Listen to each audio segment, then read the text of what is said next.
Programme का इनेकाद national commission for Indian system of medicine, जो हमारी अपेक्स बॉडी है, एजुकेशन रेगुलेशंस को मेंटेन करने वाली, उनके अहकाम के तहत इनेकाद अमल में लाया गया। लिहाजा मैं उनको एक्नॉलेज कर रहा हूँ। और being a citizen of the very renowned country in the globe, India, we are the people who are holding the presidency of G20 Summit 2023, and at the same time we are the people who are promoting the International Year of Millets 2023. इन दोनों चीज़ों को मैं अपना I'll take it as a pride, उनको शामिल करते हुए मैं अपनी बात को आपके सामने रखने की कोशिश कर रहा हूँ। आउटलुक ऑफ दिस टॉक, अगले हम चंद मिनटों में जो कुछ हम आपसे बात करेंगे उसका लुब्बे लुबाब यही है कि हम यहाँ एक कोशिश करेंगे समझने की कि national health status particularly with reference to India क्या है, एंड उसको समझने के लिए मुझे लगता है कि we need to understand something about national health state का माजी क्या रहा और मौजूदा सूरत हाल क्या है और इसका फ्यूचर क्या रहेगा, सो दैट अब मौजूदा जो गोल्स एंड पॉलिसीज हैं नेशनल हेल्थ स्कीम की, जो प्रेजेंट कॉन्टेक्स्ट में, ये तमाम चीज़ें हम इसमें कवर करने की कोशिश करेंगे। मेरी मुराद है, जो मेरा उन्वान है नेशनल हेल्थ स्टेटस, यानी हिंदुस्तान की कौमी सेहत का जो मौकूफ है वो क्या है, उसको दौरे हाजिर के तकादों में समझने के लिए थोड़ा माजी में समझना ज़रूरी है। लिहाजा मैं इस चीज़ को इस तरह शुरू कर रहा हूँ। अगर नेशनल हेल्थ स्टेट पास्ट माजी की सूरत में देखा जाए तो क्योंकि India is a land of rich cultural heritage है, कहते हैं कि हिंदुस्तान का एक सकाफती एक तमद्दुनी इलाका है, यानी we have a great heritage here, and in the heritage we have one of the things out of this heritage is the local medical practices also. क्योंकि दौरे हाजिर में जो हिंदुस्तान में हेल्थ स्टेटस को मेंटेन करने में जिस किसी भी तिब्बी मेडिकल साइंस का रोल है, उससे कबल हिंदुस्तान में मुकामी तौर पर बहुत सारे तिब्बी तरीक़ा इलाज राइज थे, जिसे मैं कहता हूँ लोकल मेडिकल प्रैक्टिसेस, और ये हमारी सकाफती और तमद्दुन का एक जुज रहा है जो साबिक़ में रहा था। And now, but at the same time, India is such a diversified country. It also promoted different traditional practices throughout the history. हमारे यहाँ मिलता है हिंदुस्तान में सिद्धा जैसी प्रैक्टिस भी मौजूद है, सोयरिकपा जैसी प्रैक्टिस भी मौजूद है, और हम जानते हैं कि तिब यूनानी मेडिसिन जिसके हम लोग हाल हैं, दुनिया का वाहिद मुल्क है जो तिब यूनानी की तरक्की, फ़रोग़, तालीम एतबार से, रिसर्च के एतबार से, कई जावियों से जो यूनानी के लिए फ़रोग़ का बाइस बना हुआ है। तो लिहाजा India is such a great country, we have a very wonderful past with other promoting the other medical sciences also. यहाँ मैं चाहता हूँ कि नेशनल स्टेटस ऑफ इंडिया को समझने के लिए हमें कुछ ज़रूरी है पास्ट को समझें, सो दैट प्रेजेंट में उसका क्या मौक़िफ़ रहा और फ्यूचर में उसका कैसा इत्लाक़ रहा। इन बातों को समझने के लिए मैंने चंद चीज़ें इस तरह तरतीब दी हुई है कि हम समझने की कोशिश करेंगे वैदिक पीरियड में हेल्थ स्टेटस हिंदुस्तान का कैसा रहा, उसके बाद हम बुद्धिस्ट एरा में देखते हैं, समझने की कोशिश करेंगे क्या रोल रहा है, और हिंदुस्तान में मुसलमानों की आमद हुई 10 सदी में, उसके बाद मामलात कैसे बदले और तिब्बी यूनानी का दाखिला कैसा हुआ। मिडेवल एरा को हम समझने की कोशिश करेंगे, बाद मॉडर्न एरा जो दौरे हाजिर में जो गलबा है एलोपैथिक सिस्टम ऑफ मेडिसिन का, इन तमाम चीज़ों को समझने की कोशिश करेंगे। Then only I can say the true understanding of the health status in India with reference to what we had in the past and what we are going to take in the present and the future. मेरा मानना है कि Vedic period में the chief source of knowledge, Vedic period क्योंकि करीबन 2500 साल कबल मसीह की बात है, ये इसका जो वैदिक नॉलेज है वो आर्यन कल्चर से माखूज की गई है। एंड हम सब जानते हैं कि आर्यन कल्चर उनके पास जो किताबें होती थी या उनका जो इल्म पर माया सरमाया होता था वो 4 वेदास में है, जैसे कि ऋग्वेद, समरवेद, यजुर्वेद, अथर्ववेदा। आयुर्वेदा एक साइंस ऑफ लाइफ है जो इंडिया का true the old ancient medical science है, जो ऋग्वेद में बताया गया जाता है कि इसका ज़्यादातर हिस्सा आयुर्वेदा में लिखा गया था। और बट द सेम टाइम हम जानते हैं कि एंशिएंट पीरियड में इंडियन फिजिशियन जो ट्रूली उस वक्त का जो राइज इलाज जिसे हम आयुर्वेदा कहते हैं, जिसमें से चरका, सुश्रुता, पातंजलि जिसने योगा को कहा, वाघभट्टा भी आयुर्वेदा का रहा, जीवा का, काश्यप, अग्निवेश जो सिद्धा सिस्टम ऑफ मेडिसिन के बानी रहे हैं, अगस्त्य जो सिद्धा सिस्टम के बानी रहे हैं, अग्निवेश, भरद्वाज, ये तमाम वो लोग हैं, वो अफराद हैं जो उस वक्त ज़माने कदीम में एंशिएंट पीरियड में मुख्तलिफ सूबाजात में हिंदुस्तान के इलाज और मुआलजा में बिल्कुल शोहरत हासिल किए थे और लोग दूर दराज से इनके यहाँ इलाज के लिए आया करते थे। गोया के आज से करीबन 5000 साल पहले भी हिंदुस्तान में एक बाकायदा हेल्थ सिस्टम कायम था, जो उस वक्त की जो तरीक़ा इलाज, जिसे इंडियन ट्रेडिशनल मेडिसिन कहिएगा, जिसमें अक्सरियत आयुर्वेदा की रही, कुछ जुनूबी हिंद के इलाके में सिद्धा रहा और मुख्तलिफ इलाकों में मुख्तलिफ नामों से हेल्थ सिस्टम जारी रहा। वैदिक पीरियड से थोड़ा सा अगर हम आगे चलेंगे तो बुद्धिस्ट एरा शुरू होता है, जो करीबन 5004 से 5 कबल मसीह की बात है, जिसमें लॉर्ड बुद्धा के मन में आता है कि he himself take lot of interest in science of medicine. He used to attend himself to the sick. Lord Buddha, though he is supposed to be the incarnation of some Hindu mythological god, but being a man of incarnated godship, he used to attend the sick himself. यही वजह है कि इन्होंने अपनी जो मुमलिकत थी, जहाँ ये उनका हुकूमत चलती थी, जहाँ कहीं भी थी, उन्होंने कई मोनेस्ट्रीज कायम की, जिसे विहारास के नाम दिया गया था। और this viharas are meant for taking care of sick people and providing medical education. It means to say Buddha के जो विहारा थे वो ना सिर्फ तिब्बी तालीम को फ़रोग दे रहे थे, बल्कि मरीजों का इलाज भी करते थे, जिसमें मेंटल असाइलम्स कायम किए गए थे और हैंडीकैप लोगों को बाकायदा उनकी हिफाजत भी की जाती थी, तालीम दी जाती थी। एंड बुद्धा के दौर में मेडिकल मैनेजमेंट पे काफ़ी ज़्यादा जोर दी गई थी। वजह ये थी, अकॉर्डिंग टू द डॉक्ट्रिन, उनके जो फलसफा था कि वो नॉन वायलेंस को लोग फरोग नहीं देते थे। Surgery suppose to be a sort of a violent activity, so Buddha has set back some surgery is not promoted during his period, but medicine was prone something like. Buddhist methodology को follow करने वाले एक जो बादशाह हाकिम रहे हैं, emperor Ashok, जिनका दौर रहा करीबन 2 से 3 कबल मसीह की बात है। He build some outstanding hospitals in his kingdom. इसका मतलब ये हुआ कि 2 से 3 कबल मसीह हिंदुस्तान में बाकायदा हॉस्पिटलों का निज़ाम शुरू हो गया था, जहाँ पे मरीजों की देखभाल और दवाओं का तकसीम भी हुआ करती थी। जैसे मिडेवल पीरियड की बात आ जाए, हमने तो कदीम दौर की बात है तो अहद वस्ता की बात कर रहे हैं, जिसमें मुसलमानों की बात खास तौर पे 10 कबल मसीह, इट इज 10th AD, जब हिंदुस्तान में मिडिल ईस्ट से मुस्लिम लोगों ने तिजारत की गर्ज से या हुक्मरानों ने किसी गर्ज से हिंदुस्तान में जब दाखिल हुए, तो उनके साथ अपने फिजिशियन हुआ करते थे, उनके अतिबा हुआ करते थे। गालिबन उनको उनके फिजिशियन के नाम से जानते, ख्वाह वो हकीम थे, वेद थे या कोई और थे, लेकिन वो खुद अपने साथ ले आए थे। और ये तमाम लोग हिंदुस्तानी अतिबाओं से मिलजुल कर यहाँ की तालीम भी हासिल की, और जो इन्हीं की मुकामी तालीमात को माखूज करते हुए मुख्तलिफ ममालिकों से हासिल करदा जो तालीमी निज़ाम था, यूनानी जो सिस्टम ऑफ मेडिसिन था, उसको उन्होंने और मुस्तहकम किया, जिसका उन्होंने नाम दिया Unani system of medicine. You mean to say the integrated collective system of medical science which is came into India with the advent of the Muslim ruler somewhere in the 10th century, but it took nearly 3 centuries, करीबन 1300 कबल बादल मसीह में बाकायदा यूनानी system of medicine का हिंदुस्तान में फ़रोग पाना शुरू कर दिया।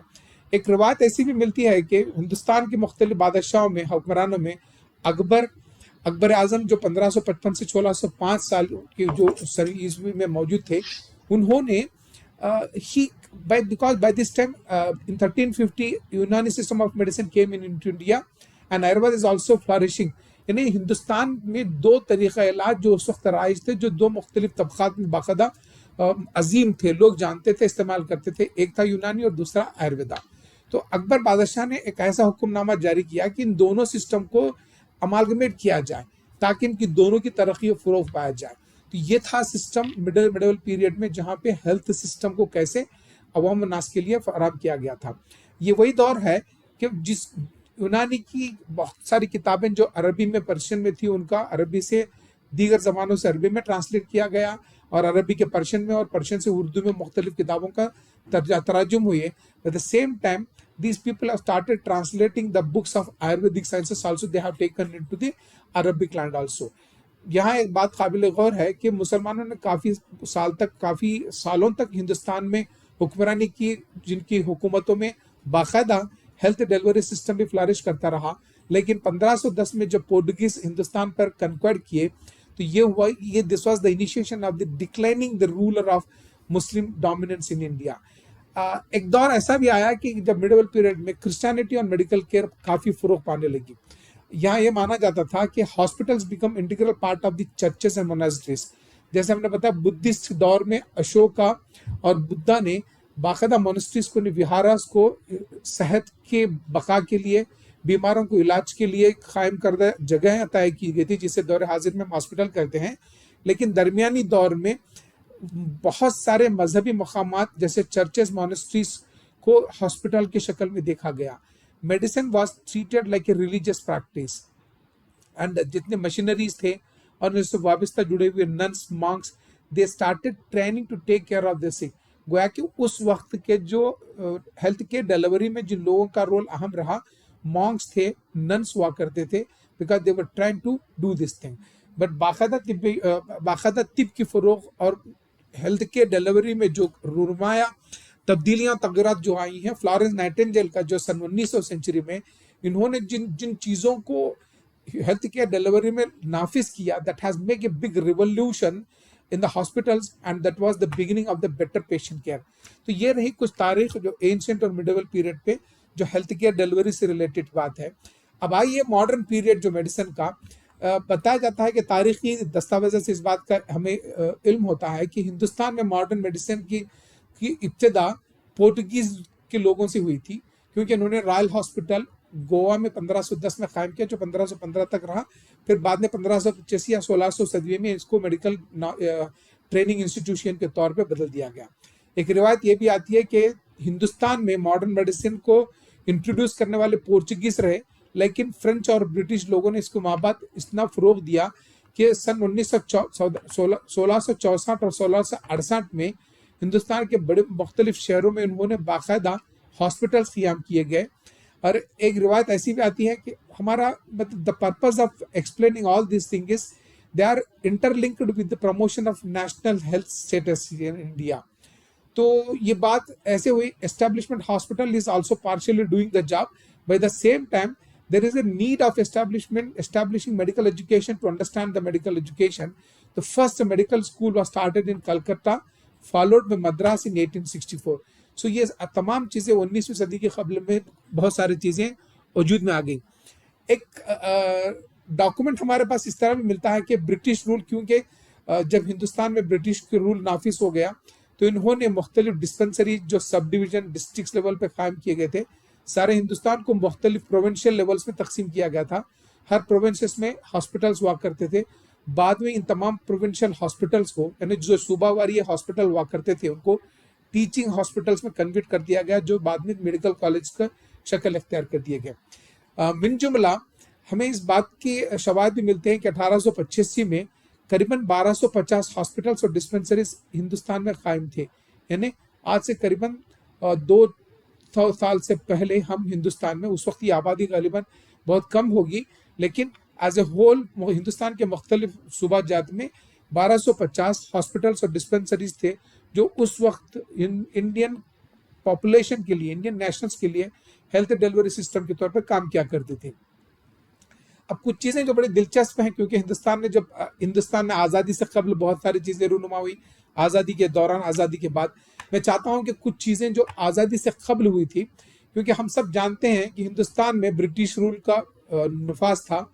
India was ruled by British people for 150 years it seems to be, and during this period they realizes that, उन्होंने इस बात को महसूस किया the importance of public health. तो अवाम को, हिंदुस्तानी अवाम की हेल्थ की हिफाजत के लिए और उनको हेल्थ को प्रमोट करने के लिए उन्होंने एक कमेटी तश्कील दी, जिसे कहते हैं health survey and development committee, जो सन 1943 में 43 में कायम की गई। That was headed by sir James Bhore. Sir James Bhore he is a Indian civil servant. इन्होंने अपने 16 रफ़क़ा के साथ 1943 से 1946 तक की कमेटी सारे हिंदुस्तान का जायजा लिया, और ultimately he came out of his report in 1946। The recommendation of his committee says that there is a need of integration of prevention, promotion and curative health services, and moreover इन्होंने बताया था कि यहाँ इंटीग्रेशन की ज़रूरत है, जहाँ पे प्रिवेंशन के लिए, प्रमोशन ऑफ हेल्थ के लिए, क्यूरेटिव हेल्थ के लिए, ट्रीटमेंट के लिए बहुत सारे इक़दाम लाफिज करना पड़ेगा। इसका इतलाक़ उसी वक्त मुमकिन होगा तब कि हम हिंदुस्तान में upgrading the medical care and relieving in the form of, यानी जो मौजूदा हेल्थ केयर डिलीवरी सिस्टम मौजूद था हमारे पास, उसको अपग्रेड करना चाहिए। लिहाजा इनके रिकमेंडेशन ये बात बताई गई कि हर 30,000 पॉपुलेशन में एक प्राइमरी हेल्थ सेंटर होना चाहिए, और उसके करीबन 3,000 से 5,000 के पॉपुलेशन में प्राइमरी हेल्थ सेंटर हो, 10,000 से 30,000 के अफराद के पॉपुलेशन पर एक सब हेल्थ सेंटर हो, जिसे तालुका लेवल कहा जाता था, और हर डिस्ट्रिक्ट लेवल पे एक डिस्ट्रिक्ट हॉस्पिटल होना चाहिए, जहां पे तमाम फैसिलिटीज का अवेलेबल होना बहुत जरूरी माना गया था। और इस कमेटी के रिकमेंडेशन ने यह भी बताया था कि health services should be available to all citizens. गोया कि ब्रिटिश के दौर में there was a lot of discrimination among the people, caste, community, credit, religion, ethnicity. There are so many discriminations are there. So Boer committee recommended that कि जहाँ health services should be available to all citizens and it should be complete medical services. Either the services could be at the domiciliary level or the institutional level. जहाँ जरूरत पड़ी मरीज को उसके घर तक पहुंचकर इलाज मुआवजा किया जाए, जरूरत पड़ने पर मरीज को किसी हॉस्पिटल में मुंतकिल कर दिया जाए। इस बात की याद दहानी की गई कि यहाँ कोई भी तफरुका नहीं होगा जिसमें जात पात का, माशी एतबार से, सोशल स्टेटस का या जात एतबार से किसी भी तरह का कोई भी डिस्क्रिमिनेशन किए बगैर मेडिकल सिस्टम का नाफिज करना अहम कहा गया था। अब बात को यूं हम आगे बढ़ाने की कोशिश कर रहे हैं। जब हिंदुस्तान आज़ाद हो रहा था इस 1947, at that time it was very happy to note that all over the India had 7,400 hospitals and dispensaries, and now with the bed capacity 1,13,000 beds were available throughout the India. And अगर देखा जाए तो इसमें 0.24 पर 1,000 population, यानी कि 1,000 population के लिए करीबन 1/3 बेड अवेलेबल हुआ करता था। But there was a good initiation, and this is the time where the people were lot of people are affected with cholera, plague, and this what is called as tuberculosis, malaria was that they are killing the population at that time.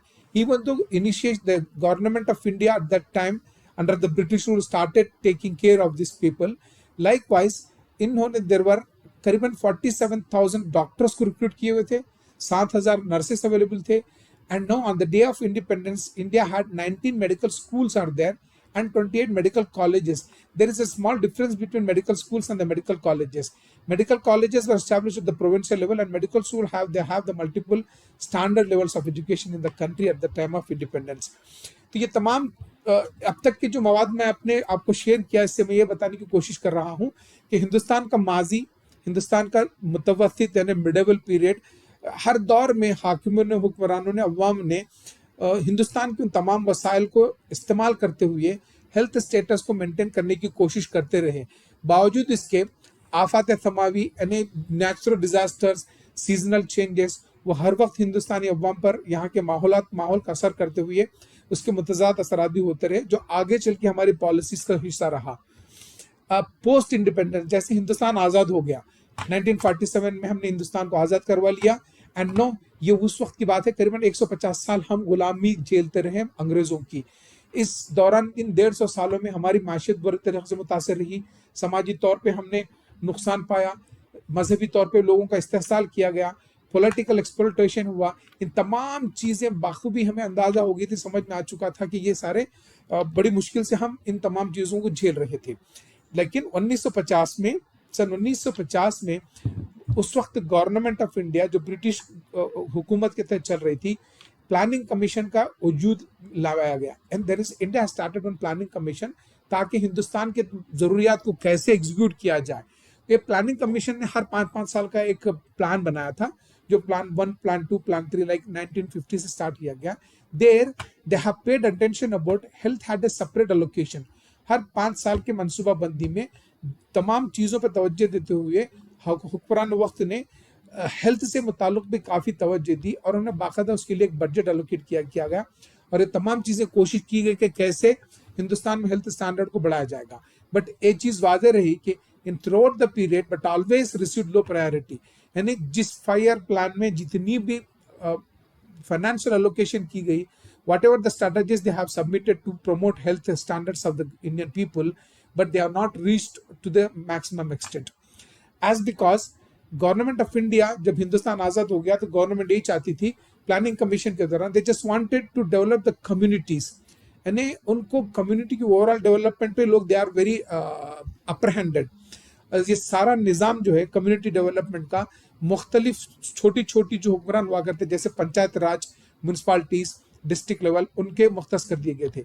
And those are the people focusing on other issues like poverty, other things, development of the rural places. But those days also health has been ignored. ये मामला ऐसा रहा कि they have failed to deliver the health services to the people soon after the planning commission executed certain plans. बावजूद इसके 725 primary health centres इन्होंने कायम किया गया। Up to some extent some of the communicable disease, लेकिन उस दौर में कॉलरा, मलेरिया, ट्यूबरक्लोसिस बड़े उरूज पे थे, उनको काफी कंट्रोल में लाया गया, जैसे प्लेग भी शामिल था, काफी कंट्रोल में लाया गया था, but it is also not up to a good control. जैसे मैंने बताया था कि बोर्ड कमेटी उन्होंने रेकमेंड किया था कि कैसे ये जो हेल्थ ग्रेड सिस्टम को तब्दील करना चाहिए था, but the recommendations were so ambitious. Indian economy and Indian standards are not in a state to cope up all those thing. लिहाजा उस वक्त गवर्नमेंट ने एक health survey and planning committee कायम की जो मुदलियार कमेटी के नाम से मशहूर थी। इन्होंने भी करीबन 5-6 साल का वक्त मुद्दत लिया और इन्होंने रिपोर्ट जमा किया। And this report only says about that how India has control epidemic diseases. उस वक्त जो बीमारियां थी वबाई के शक्ल में आया करती थी, जैसा plague, cholera, malaria, eradication small pox पे क्या लाइअमल गवर्नमेंट ने अमल किया गया था, उस पर उन्होंने रिपोर्ट किया। बट बहुत सारी चीज़ें उनकी भी इग्नोर की गई हैं। माँ बाद उसी दौरान मुख्तलिफ कमिटीज कायम करते रहे, जैसे Jain committee, Kartar Singh committee, Srivastava committee, Sidhu committee, Bajaj committee. इन तमाम कमेटियों ने हिंदुस्तान के नेशनल हेल्थ पॉलिसीज को तामीर करने में काफ़ी रोल प्ले किया गया। Ultimate aim of such a committees is to contribute improving health care delivery system. जिस दौर में जिस कमेटी ने भी अपना रिपोर्ट सबमिट किया, ultimately they used to say that कि हिंदुस्तान में हेल्थ केयर डिलीवरी को कैसे इंप्रूव किया जाए। And likewise as I said, health is a fundamental to national progress. किसी भी मुल्क की तरक्की फरोख का जो दारोमदार उनकी अवाम की सेहत पर मुनहसर होता है, क्योंकि health of the public is not only a desirable goal but it also an essential investment in human resource. इंसानों की सेहत अच्छी रहेगी तभी तो वो कुछ कर सकते हैं और मुल्क की माशियत में अपना रोल निभा सकते हैं। लिहाजा गवर्नमेंट ने भी इस तरफ तवज्जो दी और आगे चलकर जितने भी प्लानिंग कमीशन की जो रिपोर्ट बनती रही हर 5-5 साल के मुसविदों में, उन्होंने हेल्थ पर बाकायदा फोकस किया। नतीजतन हिंदुस्तान में मुख्तलिफ हेल्थ इंस्टीट्यूशन वजूद में आए, हेल्थ प्रोफेशनल्स तालीमी मयार बढ़ाया गया और हेल्थ प्रोफेशनल्स को फारिग मतलब ग्रेजुएट किए गए, ट्रेन किया गया, बहुत सारे इंफ्रास्ट्रक्चर्स डेवलप किए गए। लाइकवाइज हर सन 1983 से सन 2017 तक मुख्तलिफ नेशनल हेल्थ पॉलिसीज को लाया गया। And all these health policies affirmed that effective delivery of healthcare services का इन्हिसार depend largely on the nature of training and appropriate orientation toward community health of the health professional। तो इस बात को यहाँ हम काबिल गौर है, क्योंकि यूनानी सिस्टम और आयु सिस्टम ऑफ मेडिकल एजुकेशन का जो प्रमोशन हुआ है इसी पॉइंट के तहत हुआ है, क्योंकि नेशनल हेल्थ पॉलिसी में इस बात पर जोर दिया गया कि किसी भी मुल्क की हेल्थ केयर डिलीवरी को अगर मुस्तहकम करना हो तो हमें जरूरत है इस बात की कि वहाँ तालीमी मयार को बढ़ाया जाए और उनकी तरबियत अच्छी सी की जाए और अप्रोप्रिएट उन्हें मौके दिया जाए ताकि कम्युनिटी में हेल्थ डिलीवरी सिस्टम प्रोफेशनल्स के थ्रू अच्छा सा हो सके। तो इस बात को मद्देनजर रखते हुए गवर्नमेंट ने उस वक्त 1983 में पहला national health policy document release किया गया और India reiterated India's commitment to attain. इस 1983 के नेशनल हेल्थ पॉलिसी में यही लिखा हुआ था कि दुनिया के तमाम लोग they have to make their health for all. लेकिन इंडिया ने भी इस बात के लिए लबैक कहा कि हम हिंदुस्तान के तमाम अवाम को by the end of 2000 all the nationals of India they should be very healthy for all। and now how it can be achieved, primary health centers have been accepted as the key to achieve this objective। लिहाजा इस बात को आगे यूं चलता रहा कि एक बात आई थी कि यूनिवर्सल हेल्थ केयर सिस्टम को कैसे लागू किया जाए। एंड अब मैं दौरे हाजिर की तरफ आप लोगों की तवज्जो ले आना चाहता हूँ। हर वक्त दुनिया के मुख्तलिफ इदारों ने हिंदुस्तानी नेशनल इंडियन हेल्थ स्टेटस पे काफी डॉक्यूमेंट्रीज बनाए, काफी सर्वे रिपोर्ट्स बनाए गए। इन डॉक्यूमेंट्रीज में या कुछ सर्वे रिपोर्ट्स में पहले मुकदमे मेरे पास जो है global health care security index 2021 में जो शाया हुआ था, according to this 2021 global index, sorry for this technical glitch once again, sorry. According to the global healthcare security index, Hindustan का जो मौकूफ वो दिखा रहा है कि सन 2021 में out of 195 country India place at 66 position. इसका मतलब ये हुआ कि हम global health care security index में देखा जाए तो we are at the place of 66, somewhere it is almost 30%। Now this is very good to say 2019 में इट वाज -08 चेंजेस लाया था, 42% पे था। एक और जो रिपोर्ट आती है health and health system ranking country wide 2021 में दिखाया जा रहा है कि health care index score India rank 111 out of 167, ये बहुत पूर रहा। हेल्थ एंड हेल्थ सिस्टम में India has got a very poor score and we place at 111th position 167 countries में। 2016 का जो global burden of disease report, study report बताती है कि India is rank 145 out of 197 and the country's healthcare access and quality is also very poor. So all these three different reports are giving a sort of a convincing report to understand the grave situation of the Indian health status. One more study, one more report is there, that is with reference to National Family Health Survey. Third, private medical sector remains the primary source of health care. मैं तमाम audience की तवज्जो चाहता हूं कि ये बात बिल्कुल सच्ची है कि हम आज से चंद साल पहले इलाज मुआलजे के लिए सरकारी इदारों को नहीं बल्कि खानगी दवाखानों में प्राइवेट हॉस्पिटल्स डिस्पेंसरीज की तरफ हमारा रुझान हुआ करता था इलाज मुआलजे के हासिल करने के लिए। The report says that up to 70% of the households in urban and 63% of the rural area, they move toward private medical sector to get benefits for their health care. They are least prefer to go to government sector. The reasons are, हम अच्छे से समझ सकते हैं कि क्यों लोगों का रुझान सरकारी हॉस्पिटल्स और सरकारी डिस्पेंसरी की तरफ क्यों नहीं हुआ करता था। There are so many reasons are there, but I don't want to go in detail. But नतीजा क्या हुआ कि लोग अगर गवर्नमेंट इदारों से इस्तेफादा हासिल नहीं कर रहे हैं, प्राइवेट हॉस्पिटल्स की तरफ जा रहे हैं, तो this is causing a high out of pocket cost from the private hospital sector that may lead to household are to incur catastrophic health expenditure. यानी हमारी जो आमदनी है उसका करीबन 10% हिस्सा सिर्फ हेल्थ केयर के लिए जाया करता था। अगर हम वो करेंगे, अगर कंजम्पशन ऑफ फूड की जो क्वांटिटी होगी उसका करीबन 40% हिस्सा मेडिकल हेल्थ केयर के लिए हम खर्च करते थे। This are the report says it was a big concern to the Indian government and the policy makers how to make this health standard to this to make the people to be attracted toward government sector. तो आइए हम अब present दौर में, दौर हाजिर में हमारा क्या मौक़िफ़ है इस बात को समझने की कोशिश करेंगे। इंडिया, थोड़ा सा मैं ज्योग्राफी की तरफ ले जा रहा हूँ, कुछ दिलचस्प बातें हम समझने की कोशिश करेंगे, क्योंकि नेशनल हेल्थ स्टेटस को समझने के लिए हमारे लिमिटेशंस क्या हैं। We know that this is the second popular country in the world. China के बाद में सबसे मोस्ट पॉपुलस कंट्री है दुनिया का, and now we have 142 crore of population, जो वर्ल्ड का 17% पॉपुलेशन का शेयर हमको देते हैं, ठीक है। And now as a whole we have 29 states are there. ये फेडरल सिस्टम ऑफ गवर्नेंस है, 7 यूनियन टेरिटरीज हैं, यानी बहुत सारी चीजें सेंट्रल गवर्नमेंट से स्टेट को जाती हैं, और स्टेट क्योंकि health care is totally a subject matter of state matter है, लिहाजा किसी भी स्टेट में कोई भी स्टेट का बाशिंदा होता है तो उसकी जो हेल्थ रिक्वायरमेंट्स हैं वो स्टेट गवर्नमेंट की जिम्मेदारी होती है, बट गवर्नमेंट ऑफ इंडिया भी उन्हें कुछ कंट्रीब्यूट करती है। एंड मजीद इस बात पर गौर कीजिएगा कि ये द एरिया जो बिल्कुल जो रकबा है, हमारा जो एरिया डायमेंशन है, दिस इज 3,32,87,263 किलोमीटर स्क्वायर, यानी कश्मीर से कन्याकुमारी तक ले लीजिएगा, इधर गुजरात से अगर हम नॉर्थ ईस्टर्न स्टेट तक जाएंगे, ये जो वसी और अरीज सिस्टम है, मुख्तलिफ टोपोग्राफिकल एरियाज हैं, तो delivery of health care system is also sometime it become a sluggish, sometime we are unable to reach to that areas. ये सारी बातें डेफिनेटली मायने रखती हैं। And this is the 7th largest country in the world with reference to geographical area and second most populous country in the world.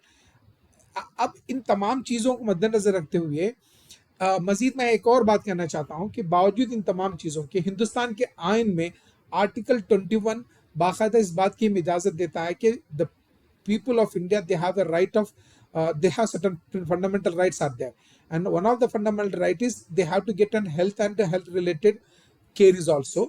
And Article 47, it seems to be also saying that country should provide nourishment, nutrition to the all the people of the country states. यानी जिस रियासत में जो बंदा रहता है उसकी जो खाने पीने का इंतजाम भी हुक्मरानों को करना चाहता है। गोया कि हमारा आइन कॉन्स्टिट्यूशन हमें इस बात का इख्तियार दे रहा है कि हुक्मरान वक्तन हाकिम वक्तों को अवाम नास की सेहत की निगहदाश्त के लिए और उनकी सर्वाइवल के लिए ग़िज़ाओं का फराहम करना भी ये हमारा आइनी हक रहा है। ये दो बातें मैं जस्ट इस बात को कहने की कोशिश कर रहा हूँ कैसे हिंदुस्तानी हुक्मरानों ने इसको बड़ी खूबी से अंजाम दिया and the best way of they are delivering the health care system. अभी इस वक्त हमारे पास है नेशनल हेल्थ पॉलिसी 2018 खत्म हो चुकी है, 2002 भी आ चुकी है। इन दोनों नेशनल हेल्थ पॉलिसीज में जो रिकमेंडेशन थे वो बखूबी इतलाक किया गया। अब जो राइज है 2017 वाली policy, and this health care policy is within the reach of every citizen. कहता है कि we have to reach to the every citizen in the world, in the country. जो आपने बताया कि शुमाल से मगरिब से मशरिक, शुमाल से जुनूब में जितनी भी वसी और अरीज हिंदुस्तानी जोग्राफिया है, इन तमाम इलाकों तक लोगों को दवाई पहुंचना चाहिए, हेल्थ केयर होना चाहिए। ये कैसे हो पाएगा? क्योंकि साबिका हालात को अगर हम देखेंगे तो इस वक्त हमें मिलता है कि there is a drastic changing in health priorities. गौर करिएगा, हमने बताया था कि पिछले कई सालों में उस वक्त हिंदुस्तान में वबाई अमराज जैसे कॉलरा, मलेरिया, ट्यूबरक्लोसिस, प्लेग का बहुत हुआ करता था। Now the trend has changed, priorities are changed. People are focusing more towards non-communicable disease, but they are focusing about the lifestyle disorders. Growth of healthcare industry, जैसे हमने बताया था कि दरमियानी दौर में लोगों का, हिंदुस्तानी अवाम का रुझान गवर्नमेंट इंस्टीट्यूशंस के इलाज के लिए नहीं बल्कि प्राइवेट सेक्टर की तरफ जाया करते थे। So there is a huge hue and cry and the development of health care industry. हर जगह पे, हर छोटे मोटे शहर में भी प्राइवेट हॉस्पिटल्स फ्लरिश कर गए हैं। And you know, if the private hospital came into existence, definitely it causes expenditure increase. Government ने सोचा कि ये जो मेडिकल एक्सपेंसेस है उसको कैसे कंट्रोल में लाया जाए, how to lower the expenditure, and there is the economic growth and what is called as there is increasing the physical policies also going on. ये चार मुद्दे जो ऐसे हैं जिस पर फोकस करते हुए नेशनल हेल्थ पॉलिसी ने कुछ फंडामेंटल प्रिंसिपल्स लिए बनाए हुए हैं। अब हम हमारे जो टॉपिक है मौजू की तरफ ले आ रहे हैं। द नेशनल हेल्थ पॉलिसी जो health status of India, national health status की तरफ ले जा रही है, जिसमें 10 प्रिंसिपल्स को उन्होंने बयान किया गया है। पहला प्रिंसिपल है, ये पॉलिसी जो है हेल्थ स्टेटस के एग्जीक्यूशन में जो first principle should be adopted is professionalism, integrity and ethics. यानी ये हेल्थ स्टेटस की हेल्थ केयर डिलीवरी सिस्टम में हमें चाहिए कि every professional must have high professionalism. यानी कोई भी बंदा, डॉक्टर, नर्सेस, फार्मासिस्ट, ANM, जो भी हेल्थ केयर डिलीवरी से जुड़ा हुआ है, they have to be thorough in their profession, at the same time they should have a very good integrity. यानी दयानतदार होना चाहिए हेल्थ केयर डिलीवरी में, और उनकी अखलाकियात पर भी तवज्जो दी जानी चाहिए। The first principle which is talking about the having health status is all people involved in the healthcare delivery system have the professionalism, integrity and ethics. दूसरा जो पॉलिसी है equity, मसावत।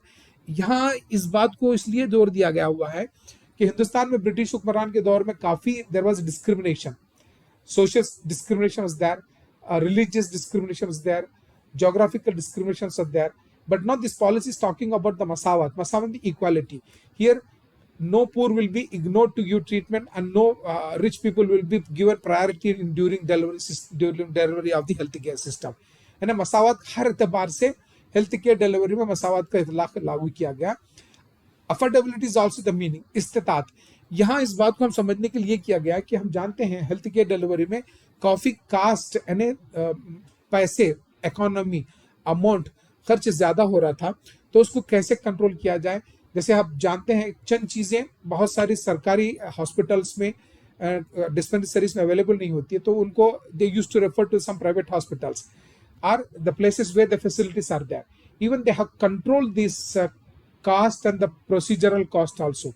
And they have made, government is promoting to make some affordability in the cost execution during the treatment.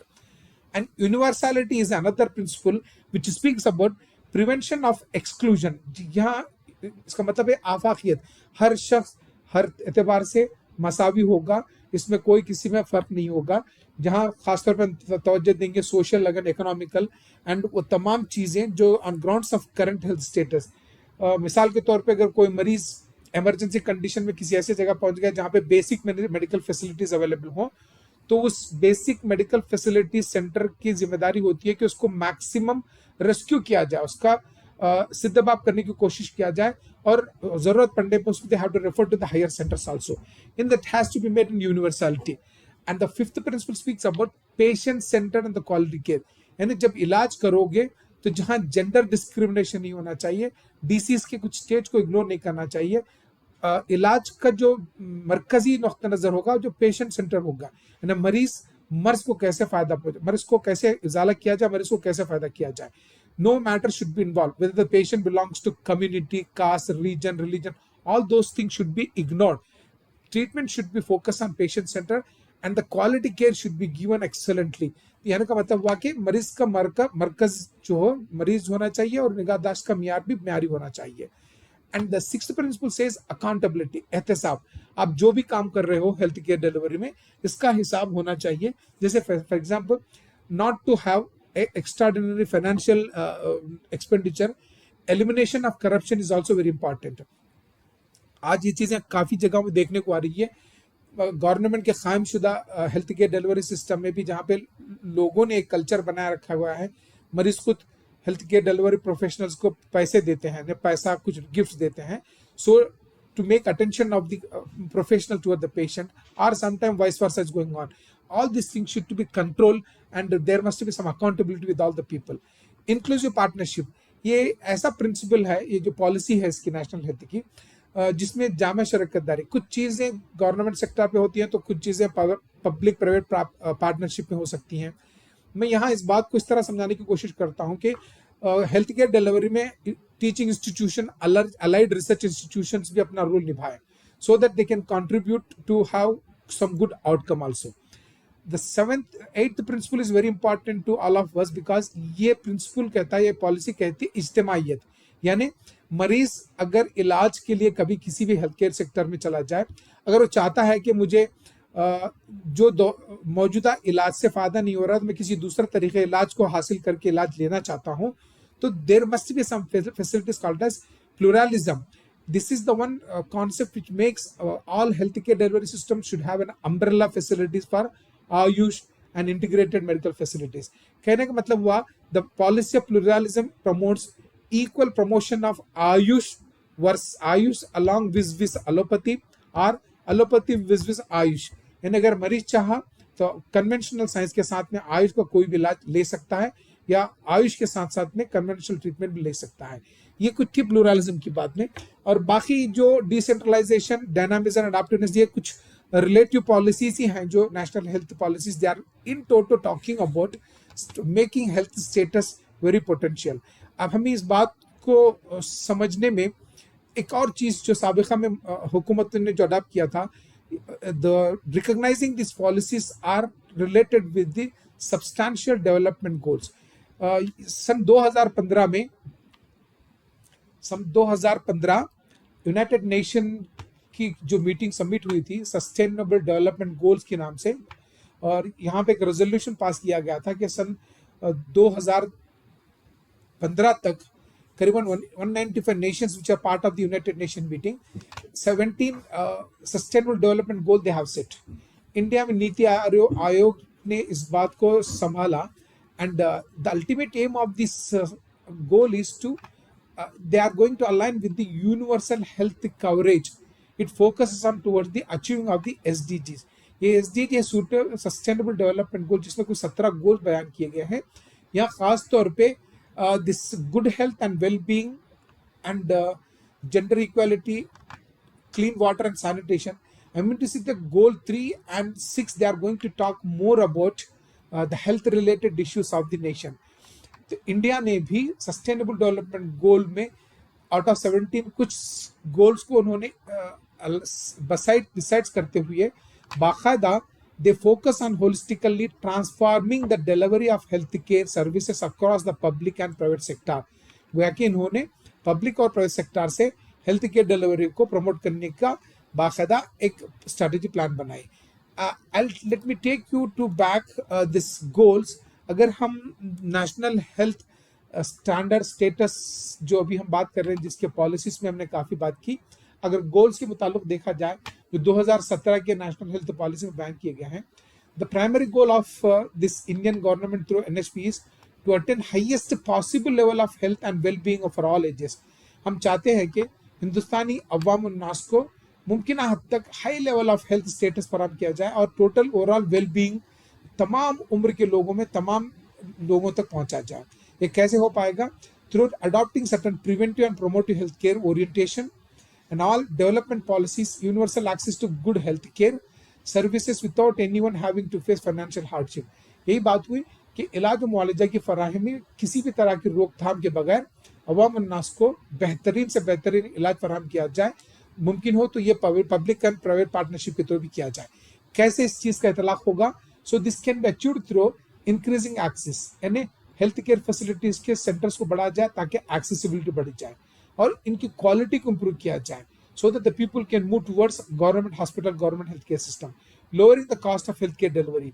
जैसा पता है कि private hospitals में किसी भी छोटे प्रोसीजर के लिए ह्यूज अमाउंट लिया जाता था, या कहीं भी जो पेड सिस्टम हुआ करता था उसके कॉस्ट को भी कंट्रोल करना चाहिए. एंड जैसे मैंने बताया, the policy recognise the pivotal role of importance of the sustainable development goal.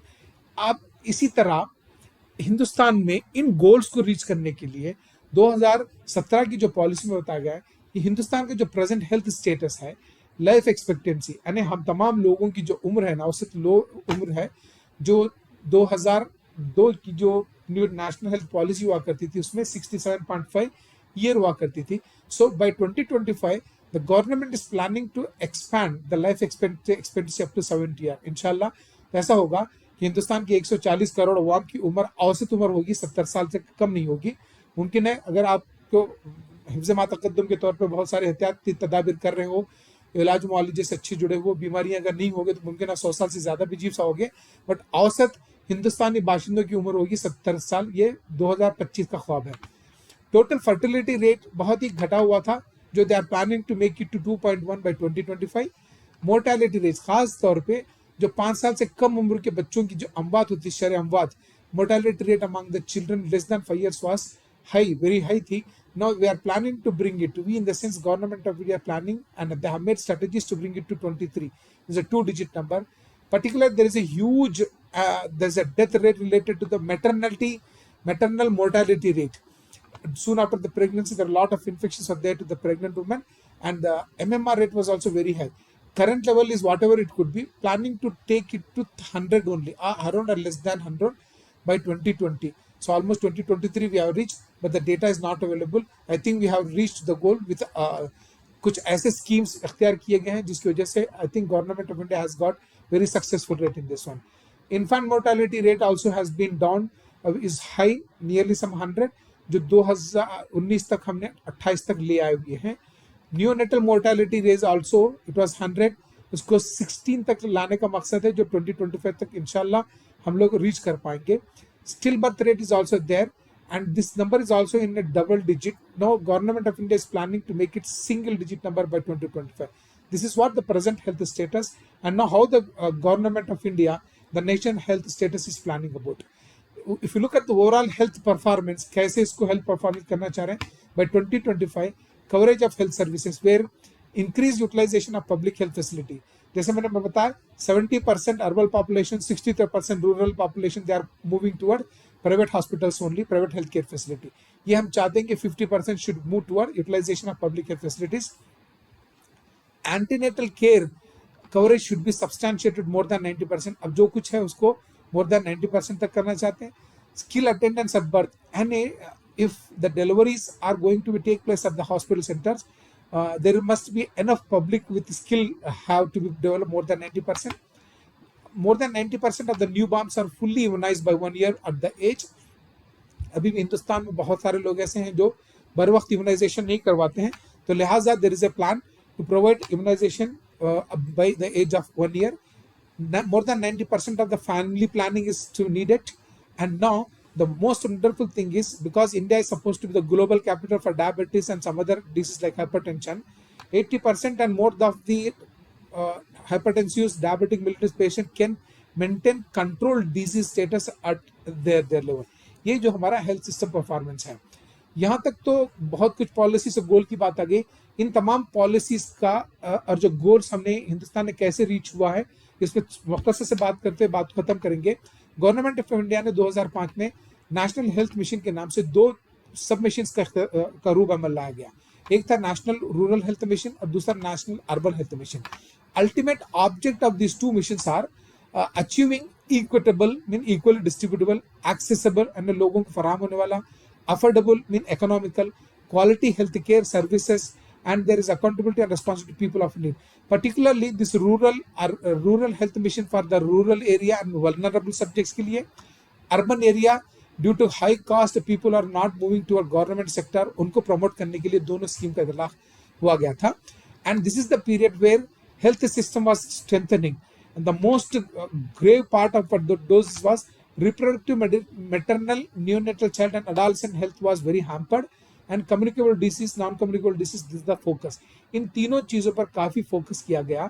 This national health urban mission को बाद में नेशनल हेल्थ मिशन में किया गया, एंड इसी का जो रिवोल्यूशनरी फॉर्म है आयुष्मान भारत। बड़ी तेजी से इस बात को हम खत्म करने की कोशिश कर रहे हैं। हम सब वाकिफ हैं कि हिंदुस्तान में इस वक्त आयुष्मान भारत के नाम से एक स्कीम चल रही है। This is a very wonderful plan of the present government, particularly our beloved Prime Minister Shri Narendra Modi ji. उन्होंने इस प्लान को लागू किया, and now it has changed global scenario in healthcare delivery system. अगर आप इस आयुष्मान भारत की scheme को देख के समझने की कोशिश करोगे तो इसमें 2 कंपोनेंट्स हैं। एक कंपोनेंट है प्रधानमंत्री Jan Arogya Yojana, that is Ayushman Bharat PMJAY। इस स्कीम के तहत उन तमाम करीबन हिंदुस्तान की 40% आबादी, करीबन 100 करोड़ लोग हैं, उन लोगों को जो खत गुर्बत के नीचे रह रहे हैं या बिलो पॉवर्टी लाइन रहेंगे, गरीब लोग रहेंगे, उनको 5 लाख रुपए सालाना इंश्योरेंस के तहत मिलेगा, जिसके एवज वो अपना सेकेंडरी एंड टर्शियरी केयर वाले इलाज किसी भी हॉस्पिटल में जाके कर सकते हैं, जो इससे पहले कभी हुआ नहीं करता था। And second thing is establishment of Ayushman Bharat health wellness centre. इस पर मैं take you this, the second component of Ayushman Bharat is अमूमन दिस आयुष्मान भारत का हेल्थ वेलनेस सेंटर का जो मकसद है, इससे कबल अमूमन क्या हुआ करता, there was selective primary care facilities are available, बहुत चंद चीजें प्राइमरी हेल्थ केयर सेंटर्स पे हुआ करता था, but now this policy has change some comprehensive primary health care. यहाँ होता क्या है दरअसल, जिन सेलेक्टिव प्राइमरी केयर फैसिलिटीज के अलावा अब होगा, let me take you to the second slide please, see here there will be a huge focus will be paid to the pregnant women throughout the antenatal care till delivery. Soon after the birth, the mother and child health care will be taken care, and the people will be educated about health priorities. Wellness will be provided through meditation, yoga, riyazat, hijama, etc., and educational awareness will be provided to public and all the people about how to control, how to eradicate the education system. And there is a specific program for the geriatric population, old age people, to how to come out of the health issues. This Ayushman Bharat, as I said, have 2 components, health and wellness centers. Now the government has planned somewhere in 2015, and they just wanted to finish by 2022 by establishing 150,000 health wellness center. And all these health wellness centers started from sub health centers, primary health centers, upper primary health centers, जिसमें मखसूस तौर पे आयुष के लिए मख्तस की गई हुई है। Let me take you to the other places. जैसे मैंने बताया कि सन 2020 तक 22 तक यानी दिसंबर लास्ट तक करीबन हिंदुस्तान के मुख्तलिफ pan India 1,50,000 health wellness centre का कायम करना मकसद था, और almost government has succeeded. And through this health wellness centre, how the health facilities are going to be extended, as I already told, from primary health center they are expanding to the secondary tertiary care, where people who are unable to afford the health care delivery system, they can enjoy the privilege of Ayushman Bharat insurance, like 5 lakh रुपए का हर साल घर के हर फर्द को insurance मिलेगा। And ये जो 12 पैकेजेस हैं जिसमें इस प्रोग्राम के तहत इंतला किया जाएगा। Ultimate aim is to reach to the universal health coverage, ताकि हम सस्टेनेबल डेवलपमेंट गोल में हमने जो बयान किए गए थे कि हिंदुस्तानी अवाम को हम मुकम्मल सेहत देंगे, और इसी बात को हम आगे लेते हुए हिंदुस्तानी हुकूमत ने अपने पॉलिसीज के तहत तमाम चीज़ें लागू की हुई है। चंदौर पॉलिटी जो health care delivery system India में जो लागू है, लक्ष्य है पर्टिकुलरली लक्ष्य ये लेबर रूम क्वालिटी इंप्रूवमेंट। हम सब जानते हैं कि जहाँ जब डिलीवरी की बात आती है, लोग औरतों को अगर इमरजेंसी हो जाती है during pregnancy, people started taking them to private hospitals. But now, under the Lakshya program, all government sectors have developed the labor and quality improvement. And now, this movement has made a tremendous change. अब तो तकरीबन deliveries labour room flourish हो रहे हैं. They are getting global standard facilities and moreover they have been insured also. एक और scheme है सुरक्षित मातृत्व आश्वासन, इस सुमन के नाम से, जिसमें during pregnancy the women will be provided lot of support. Janani Suraksha Yojana, धनधर योजना, जननी शिशु सुरक्षा कार्यक्रम, यानी बच्चों के चिल्ड्रंस के हेल्थ केयर के लिए, मिशन इंद्रधनुष जो इम्यूनाइजेशन के लिए किया गया हुआ, कायाकल्प इनिशिएटिव जिसमें plantation of something to provide to control anaemia. ऐसे बहुत सारे जो स्कीम्स हैं जो नेशनल हेल्थ स्टैंडर्ड्स को बढ़ाने के लिए गवर्नमेंट ऑफ इंडिया ने लागू किया. And coming to our part, very few slides are there. As being a Unani people, as the part of the Ayush, integral part of the Ayush, government of India ने national health mission में आयुष को integrate किया गया. इसी के तहत 2015 में national Ayush mission को लागू किया गया. The objective of the national Ayush mission is to promote Ayush medical system through cost effective यानी इकोनॉमिकली आयुष सर्विसेज का नफाज किया जाए. स्ट्रेंथनिंग एजुकेशनल इंस्टीट्यूशन, हिंदुस्तान के मुख्तलिफ रियासतों में जहां आयुष के तालीमी इदारे थे उनको स्ट्रेंथन किया गया फाइनेंशियल सपोर्ट से इंफ्रास्ट्रक्चर डेवलपमेंट में. And third objective is to facilitate enforcement of the quality control of Ayush drugs. सबसे बड़ा अलमिया है कि आयुष की जो दवाएं हैं, जो हर्ब्स होती हैं, मिनरल्स होती हैं, वो एक सा नहीं होती हैं. जोग्राफी एतबार से मुख्तलिफ जगहों से दवाएं हासिल करते हैं, वो बिल्कुल क्वालिटी नहीं होती थी. सो अंडर नाम government is ensuring to provide the quality and controlled Ayush drugs and overall sustainable availability of Ayush raw materials also. ये थे नेशनल आयुष मिशन के ऑब्जेक्टिव्स जिसमें आयुष को प्रमोट करना मकसद था. इसका दूसरा इश्यू जो रहा है, पार्ट रहा है, integration of AYUSH national health mission में national rural health mission scheme थी. For your information, you know India as I said is a huge country. There are 810 district hospitals we have. Hindustan में करीबन 810 district hospital मौजूद हैं, 5650 के करीब community health centres मौजूद हैं और 30,813 प्राइमरी हेल्थ सेंटर्स मौजूद हैं, जिनको 4,998 ब्लॉक्स में तकसीम किया गया. And very interesting is in India we have 6,64,469 villages हैं. इतनी बड़े population, 142 crore of population, 6,64,000 villages, इन तमाम शहरों तक रसद करना, पहुंचना, and that too WHO standards के एतबार से हर 1,000 आबादी के लिए एक क्वालिफाइड डॉक्टर्स का फराम करना तकरीबन हिंदुस्तान जैसे डेवलपिंग कंट्री के लिए थोड़ा सा मुश्किल था. लेकिन इन टारगेट्स को अचीव करने के लिए गवर्नमेंट ने आयुष सिस्टम को भी इंटीग्रेट किया नेशनल हेल्थ मिशन में. लाइकवाइज आयुष डॉक्टर्स का अपॉइंटमेंट किया गया national this rural health mission में. पर्टिकुलरली एक स्कीम चला करती थी जिसमें राष्ट्रीय बाल स्वास्थ्य कार्यक्रम, जिसमें 16,140 आयुष डॉक्टर्स ने काम कर रहे हैं, जिसमें उनको मुलाजिमत के मौके मिले. 4,600 आयुष पैरामेडिकल स्टाफ इसमें काम कर रहे हैं. And the most important outcome of this integration of rural health mission में जो colocation of Ayush infrastructure in rural health हुआ है. जैसे मैंने बताया कि हिंदुस्तान में 810 डिस्ट्रिक्ट हॉस्पिटल्स हैं, तो जिसमें करीबन 500 डिस्ट्रिक्ट हॉस्पिटल्स में आयुष एलोकेशन सेंटर्स हैं और 2,806 कम्युनिटी हेल्थ सेंटर्स पे आयुष काम कर रहा है. 7,557 पे प्राइमरी हेल्थ सेंटर्स में आयुष के डिस्पेंसरीज में. बताया जाता है कि उत्तर प्रदेश में सबसे ज्यादा आयुष के डिस्पेंसरीज में है. और मुमकिन है जहां आयुष की ज्यादा से ज्यादा फैसिलिटीज होंगी तो वहां पे यूनानी भी होगा और दीगर सिस्टम ऑफ मेडिसिन भी होंगे. Likewise government is planning to provide strengthen the nation health standards with integration of Ayush system of medicine also. एक छोटी सी झलक जो यूनानी का क्या रोल रहा, क्योंकि हिंदुस्तान में 10 कबीले बाद मसीह हिंदुस्तान में तिब अरब लोगों के साथ आया हुआ था। तो यहाँ 20वीं सदी में बताया जाता है कि जिया मोहम्मद मसूद रशीद जंगी जो पहले यूनानी तबीब माने जाते हैं, अकबर अरजानी, शरीफ खान, अजमल खान, ये सारे बड़े तिब के अकाबरीन रहे जिन्होंने तिब को फरोग दिया। इन्हीं के माँ बदौलत आज हम तिब का के चर्चे कर रहे हैं और इदारे कायम किए जा रहे हैं, हम पढ़ रहे हैं, तालीम दे रहे हैं। वेरी इंटरेस्टिंग इज 1872 में ओरिएंटल कॉलेज एट लाहौर जो यूनाइटेड इंडिया में कायम की गई थी, उसके माँ बाद हिंदुस्तान में मुख्तलिफ तिबी इदारे कायम करते चले गए। एक मुख्तसर सी बात बताते हुए मैं बात खत्म करना चाहता हूँ। आज की तारीख में यानी सन 2020-21 में मिनिस्ट्री ऑफ आयुष ने जो रिपोर्ट शाये की हुई है, हिंदुस्तान में 2021 मार्च तक सिस्टम वाइज अगर देखा जाए तो ये कुछ डिस्पेंसरीज के स्ट्रक्चर हैं। मैं बात महदूद कर दूं यूनानी की तो करीबन 1021 डिस्पेंसरीज वी हैड इन 2011। अब 2021 में अगर देखेंगे तो 1745 डिस्पेंसरीज मौजूद हैं हिंदुस्तान में ऑल ओवर द इंडिया।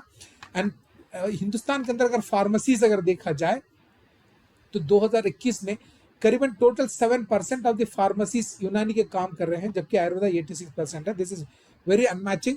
तो लोगों से गुजारिश है कि फार्मास्यूटिकल इंडस्ट्री को फरोग किया जाए ताकि we can help a lot. ये कुछ स्टैटिस्टिक्स बतला रहे हैं जिसमें डिस्पेंसरीज परसेंटेज हो गया था।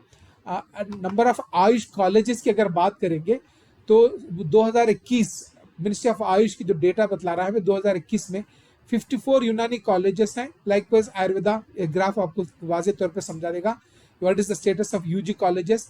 We have 54 college UG and PG colleges 18 PG colleges we have on 2021। Probably इसमें कुछ इजाफा भी हुआ होगा।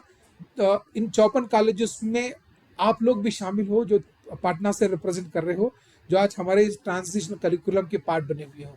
रजिस्टर मेडिकल प्रैक्टिशनर्स की अगर बात करोगे 2021 में यूनानी की बात तो ये बता रही है कि 368 system wise register population for a population पर 1 करोड़, यानी हिंदुस्तान की आबादी 142 करोड़ है तो 1 करोड़ में सिर्फ यूनानी प्रैक्टिशनर का जो शरह है वो 368। अगर 368 को 14 से मल्टीप्लाई कर लेंगे तो हार्डली ये भी कोई 5000 लोग ही प्रैक्टिशनर्स अवेलेबल हैं। जरूरत इस बात की है कि गवर्नमेंट ने फरोग तिब्बी तालीम के फरोग के लिए और अवाम नास के हेल्थ केयर डिलीवरी की जो ड्राइव चला रही है उसका फायदा हासिल करते हुए हमको मजीद इदारों को कायम करना होगा और मजीद सहूलियात को फराहम करना पड़ेगा। हॉस्पिटल्स की भी बात करोगे तो हिंदुस्तान में करीबन 262 हॉस्पिटल्स हिंदुस्तान में यूनानी के बताए गए हैं। दीगर के नंबर ऑफ आयुष बेड्स की जैसे मैंने बताया 1,13,000 बात हुई थी और यहाँ पे भी कुछ इसी तरह के बेड्स का जायजा रहा है। फाइनली जब कंक्लूजन की बात आ रही है तो मैं मानता हूँ, ये मेरा मानना है, India has made a substantial progress in prevention, control and elimination of major communicable disease. Damn sure. Smallpox was completely eradicated worldwide 1979. ये बात बड़ी दिलचस्प है कि वर्ल्ड में 1979 में कंट्रोल किया गया, तो उससे 1-2 साल पहले हमने स्मॉल पॉक्स पर हमने अबूर हासिल कर लिया था। Likewise, polio has also been controlled, eliminated 2014. Substantially reduced the incidence of tuberculosis, HIV को भी हमने कंट्रोल कर लिया, more than half of the percentage. हाल ही में जो कोविड का जो पैंडेमिक था, अगर दुनिया के दीगर ममालिक को देखा जाए जिस तरह का इंडियन पॉपुलेशन है, India did a very tremendous role and जिसमें आयुष का भी कंट्रीब्यूशन रहा एंड और sisterly concern conventional science did a very wonderful job. They came out of with vaccines and काफ़ी लोगों को वैक्सीन से फराम किया गया, प्रिवेंटिव मेजर्स बाकायदा किए। एक गवर्नमेंट की ही एफर्ट्स हैं जो we have good control in comparison to other nation. वक्तन फ़क्तन बहुत सारे वायरल इन्फेक्शन आते हैं जैसे जीका वायरस, नीफा वायरस, इस पर भी काफ़ी कंट्रोल होता गया and not advancing to our control of lifestyle disorder. अब जो हमारे जो नेशनल हेल्थ पॉलिसीज आ रहे हैं, they are teaching us how to control lifestyle disorder, communicable diseases, जिस पे फोकस कर रहे हैं and we have good strategies also. Now we have reached the state by its healthcare facilities as and today whatever the facilities we have attracting the global community toward extension of health facilities। हम दीगर ममालिक को हम attract कर रहे हैं and now government ने एक नारा बनाया कि India is promoting heal by India, heal in India. That is the one we are going to promote medical value tourism also. आप जानते होंगे दीगर ममालिक से हिंदुस्तान की तरफ लोग आते हैं इलाज मुआलजे के लिए, जो इकोनॉमिकली बहुत सस्ता होता है एंड ग्लोबल स्टैंडर्ड से मुबनी होता है। All this I did my job, thank you for patiently listening. If you have any query, I am here to attend your queries please.